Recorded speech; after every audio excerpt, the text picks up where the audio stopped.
Ms. Dingell. Thank you, Mr. Chairman. I'm very glad we're finally having this legislative hearing to reauthorize the Land and Water Conservation Fund. You're welcome.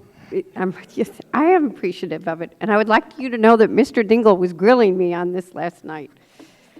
I mean, I guess I have a very unique perspective. Nobody else can say they're married to the man that wrote the original law. So, and a lot has changed since then. Recreation demand has grown by leaps and bounds, and so have the development pressures on lands we need in our local, state, and federal parks and recreation areas. And I listened to Don Young, who was actually one of Mr. Dingell's best friends in the Congress, and he's right. I mean, those were days when Republicans and Democrats worked together, and we got to keep doing it in this committee. The LWCF has changed too, with a range of new state grant programs to augment the original federal and state sides of the LWCF, addressing evolving issues including large-scale forest conversions, the loss of working landscapes, and the conflicts between imperiled species and development needs.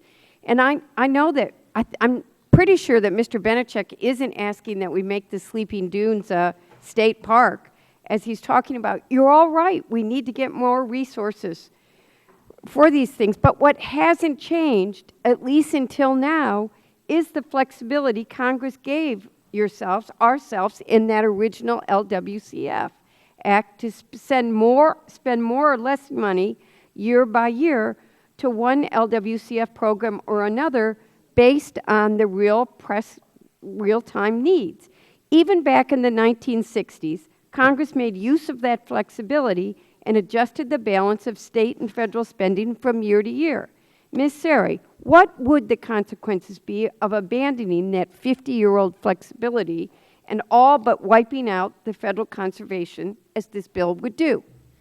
So as I mentioned, we have to think of the tools that LWCF provides. It's not a one-size-fits-all. So by able to be having partnerships with localities and states, by having partners with nonprofit organizations, doing the ESA grants, it provides us with a whole suite of tools for us to use for conservation benefits. When you get so restrictive with percentages and how to do it, we're not going to be able to form those very important partnerships. And I know you know of a great partnership in the Humberg Marsh acquisition at the Detroit River National Wildlife Refuge, which is nearby my home. And you know, that partnership, by investing federal dollars, allowed us to bring in philanthropies, state and local funds, private funds, and has spurred even greater conservation that is providing access for sportsmen as well as urban children.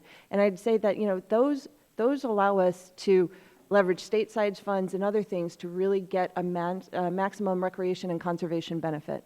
So let's talk a little more about those partnerships. I'm going to ask Mr. Campbell a question. You point out the importance of recreation access in the outdoor experience for the general public, for businesses like yours, and for the economy. You just talked about, Ms. Sari, my district, where these connections are clear as day. In 2001, we established the Detroit River International Wildlife Refuge, which has ever since been a mainstay for hunters, both for the access it affords and the wildlife habitat it protects. It never could have happened without the federal LWCF investments, which in turn have catalyzed a host of partnerships among all levels of government, businesses, charitable organizations, foundations, sportsmen, and others.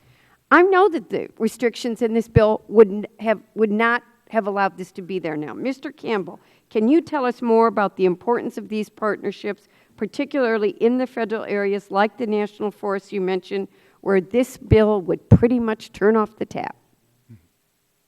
I think I can. So I'm not an expert in all areas of the country, but again, going back to my home state, and I've referred to this Yakima Basin Integrated Plan, where we're using federal dollars as part of LWCF, we're using stateside dollars, we're using ESA, and all of those are creating this integrated plan that ultimately helps the entire watershed. And not just the recreation users on the side of it, actually ultimately the water quality improvements help the irrigators downstream. And so it's a complete integrated plan throughout the watershed that comes from the flexibility that LWCF currently has. Thank you.